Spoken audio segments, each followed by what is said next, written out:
Hey guys, welcome to this Arduino video. And in this video, I'm going to show you a demonstration using Arduino Uno R3 and the accelerometer chip. This is an ADXL335, or it's also known as a GY-61. And the way the accelerometer works is you have three axes, the X, the Y, and the Z. Now, in this example, I'm going to show you how to move a sprite using mBlock 5, which is a variant of Scratch 3.0 by MIT. And the way an accelerometer works is, let's say you could tilt down the x-axis like this, and it can move a character on the screen, say left and right, and if you tilt it on the y-axis, it also tilts the character on the y-axis, and you can vary it, like you can roll it around in a circle. Okay, now here is the fritzing diagram. This is how I've wired up this entire contraption using the Arduino board, the breadboard, and the wires and the accelerometer module. Okay, and here is mBlock 5. What I'm going to do is I'm going to open the project I was working on, and this is all based in the cloud. Okay, you can see I'm logged in using my Google account. All right, so what I'm going to do is load up this accelerometer program. This is something I've been working on for quite a bit of time. Okay, first and foremost, you need two different parts. You need to connect your Arduino board to mBlock 5. And you also need to have the sprite, which is the panda here.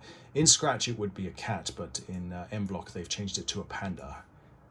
Now, if we go to devices, you need to, first of all, you've got to make sure that the cable is connected to the USB port. So just like that, and just click connect. All right, because I'm using macOS. Might look a bit different to what you have on Windows. Okay, now if you have a look at some of the blocks here, you can see we have these special blocks here.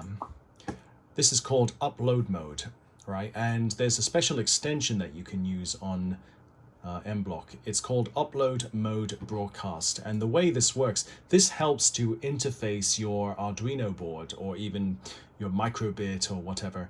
This will help interface and communicate the boards with the sprites, and this is something extremely invaluable. Okay, so for example, you could maybe press a button on Arduino and it can make the panda move or make the panda do things, which is precisely what we're trying to do here.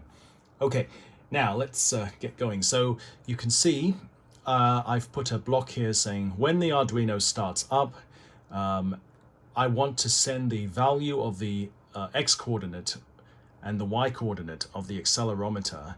And the way you do it, to get the reading, you have to read analog pin A0 and analog pin A1 for X and Y respectively.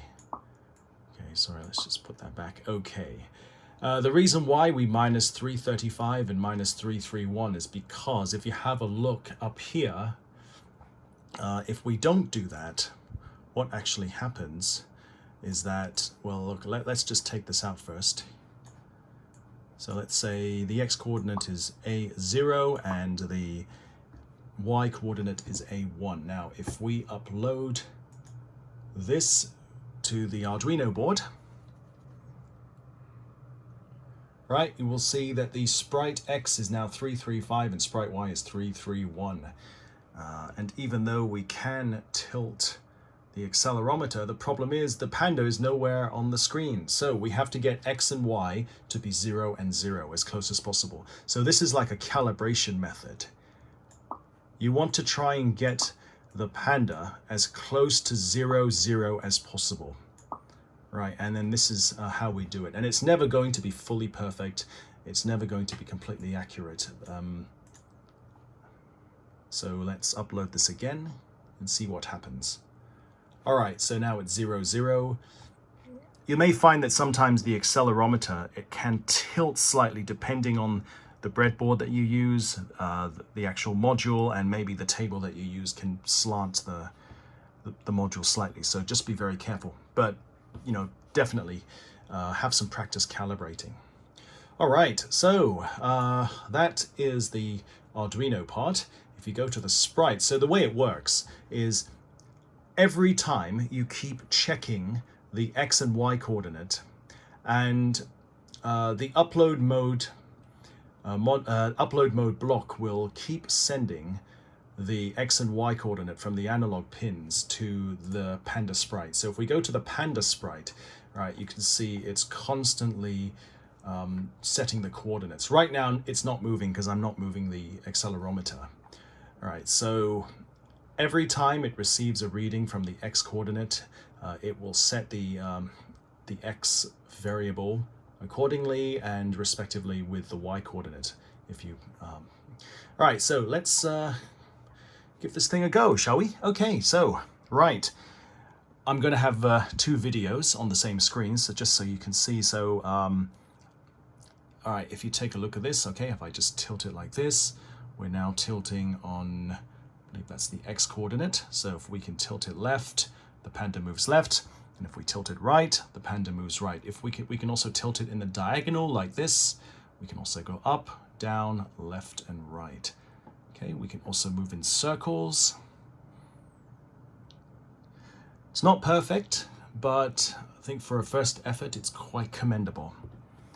I will show you something. If I can just grab your attention here, you'll see that when we set the coordinate of the Panda, originally, it's supposed to be like this. Let me show you.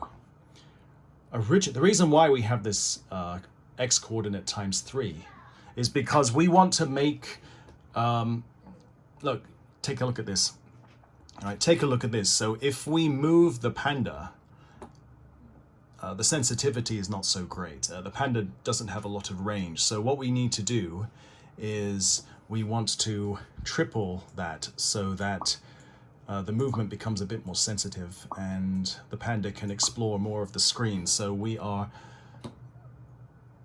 we're sort of amplifying that. There might be a better way to do it, but this is how I've done it. Okay, well, that's the accelerometer moving the Panda. So thank you so much for watching, and any questions, any problems, please get back to me. Thank you so much and see you all soon. Take care and goodbye.